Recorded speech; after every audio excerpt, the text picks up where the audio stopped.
Արդ ոչ ոք երկինք չի ելել, եթե ոչ նա,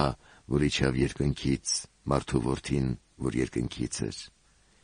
Եվ ինչպես որ Մովսեսը անապատում բարձրացրեց օձը, այնպես էլ մարդու որդին պետք է բարձրանա, որպեսզի ով նրան հավատում է, հավիտենական կյանքն ընդունի, քանի որ Աստված այնքան սիրեց աշխարհը, որ մինչև իսկ իր միածին որդուն տվեց, որպեսզի ով նրան հավատում է չկորչի, այլ ընդունի հավիտենական կյանքը, որովհետև Աստված իր որդուն չուղարկեց աշխարհ, որ դատապարտի աշխարհը, այլ որպեսզի աշխարհը նրանով փրկվի։